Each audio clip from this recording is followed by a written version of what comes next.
Votre bulletin d'information communale, BIC.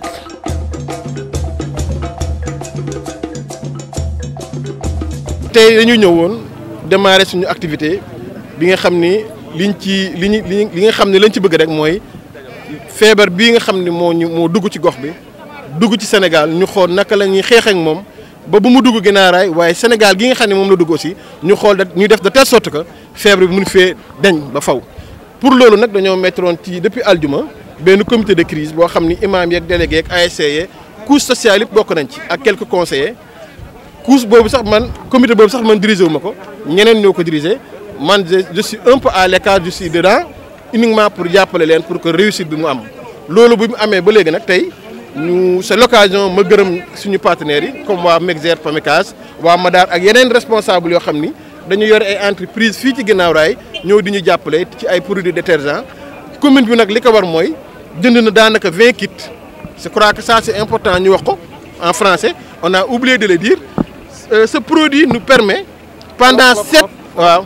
produit daf ñuy permettre pendant 7 à 15 jours foo ko def rek virus bi du fa dund. loolu aussi bu fekkee am nañ chance def ko dafa am feneen foo xam ni gisoon naa ñu def ko mais foofu ci ay bureau lañ koy def ma ne dinaa ko def man ci kër yëpp suñu objectif mooy kër bu ñu dugg fi nga xam ni fa la nit ñi di jaar rampe yi pompe yi di moins rampe escalier yi buntu yi ñu pomper ko buñ ko pomper fii ak 7 ba 15 jours doo fa gis virus bi mu dund fa. donc loolu nag lañ bëgg def ko ci kër yi Guinaw Rail yëpp de ce fait daf ñuy permettre ñun ñu mën a sauver suñu population dinañ def ci jàkka yi dinañ def ci édifice public yi dinañ def ci garage comme tey ni ko démarré ndax boo xoolee fii li fiy ñëw ci ay doomi aadama day bëri moo tax tey comité boobu nga xam ni daanaka ay association ñoo ko dirigé ay samay adjoints ñooy coordonné loolu ñooñu tey ñoom ñooy liggéey bi ma di leen di sant di leen gërëm depuis vendredi association yeeg délégué yeeg imam yeeg les adjoints qui sont derrière moi les conseils municipaux services techniques yi ñoom ñëpp ñu ngi ci jàpp pour que feebar boobu ñu am. message bi ngay wax askan wi ak centre commercial bi loo ci nam. centre commercial bi déjà à partir de 18h léegi day tëj à partir de 18h day tëj parce que déjà il faut que ñu respecte couvre-feu bi conseil bi ma jox population bi nag nañ gëm ni feebar bi am na suñ gëmee ni feebar bi am na rek dinañ mën a jàppale état dimbali les autorités locales comme les autorités administratives ñu gën leen mën a jàppale pour que feebar bi mu bañ a propager fii ci Guinaw Rail Nord. Je crois que loolu mooy kàddu yi ñu wax nañ respecter couvre-feu bi ndax état bu ko defee ñun la ko defal parce que maladie bi bu fekkee ni dawul rek nit ak nit moo ko joxe ku bu ñëpp toogee seen kër nag yaakaar naa ni bénéfice bi nga xam ne moom lay am pour ñu koy jox nit ñi je crois que loolu du am moo tax dañuy demander population bi rek ku nekk na toog sa kër nañ sol ay gants nañ sol ay masques je crois que aussi nañ def tout comme ni ñu defee fii ñuy raxasu seen loxo